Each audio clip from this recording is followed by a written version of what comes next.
আলাইকুম রহমতুল্লাহ। আশা করি সবাই ভালো আছো। আজকে আমরা আলোচনা করব ষষ্ঠ শ্রেণীর ডিজিটাল প্রযুক্তি ষান্মাসিক সামষ্টিক মূল্যায়নের কিছু সংক্ষিপ্ত প্রশ্নের উত্তর দিয়ে। দেখো, তোমাদের সামনে আমি কিছু সংক্ষিপ্ত প্রশ্নের উত্তর তুলে ধরছি। তুমি আগামীকাল বিদ্যালয়ে যাওয়ার জন্য ব্যাগে কি নিবে, এর জন্য তো কি তথ্যের প্রয়োজন হবে, কাল কি কি সেশন হবে, এইটা তো প্রয়োজন হবেই। দেখো, এখানে আমি কিছু ভালো ভালো তুলে ধরছি।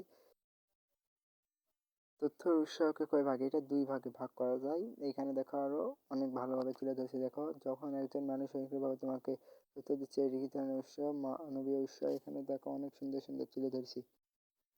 কৃষি বিষয়ে তথ্যের প্রয়োজন হলে কার পরামর্শ নিতে হবে, কৃষি বিশেষজ্ঞ। এটা কিন্তু আমাদের অনেক তথ্যের প্রয়োজন হয়, সেই ক্ষেত্রে আমি এটা ডিজিটাল প্রযুক্তিতে এটা তুলে ধরছি। দেখো, কোনো ঘটনা যে নিজে দেখছে তাকে কি বলে, প্রত্যক্ষদর্শী। দেখো, এখানে অনেক সুন্দরভাবে প্রশ্ন তোমাদের সামনে তুলে ধরা হয়েছে। কম্পিউটার কি ধরনের উৎস, জড় উৎস। ইন্টারনেট বা ওয়েবসাইট থেকে নেওয়া তথ্য কি ধরনের উৎস, এটা জড় উৎস। এটা দেখো, নিজে তার বাবাকে জিজ্ঞেস করলো, মা বাজারে গিয়ে আম পাওয়া যায়।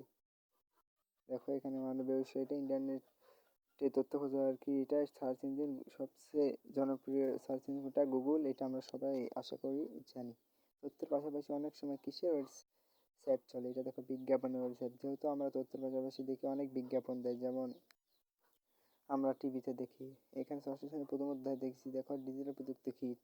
ডিজিটাল প্রযুক্তি হলো সংখ্যাভিত্তিক কোনো কৌশল, দক্ষতা ও প্রতিক্রিয়ার সমষ্টি, যা পণ্য উৎপাদন ও বৈজ্ঞানিক তদন্তের মতো উদ্দেশ্য পূরণ ব্যবহৃত। তথ্য কি, তথ্য হলো কোনো নির্দিষ্ট বার্তা যা বা অর্থ বহন করে। মানবীয় উৎস কি, মানবীয় উৎস হলো যখন মানুষ স্বয়ংক্রিয়ভাবে তথ্য পায়। এখানে দেখো, বিশেষজ্ঞ কাকে বলে, অভিজ্ঞ ব্যক্তি। আবার এক কিওয়ার্ড কি।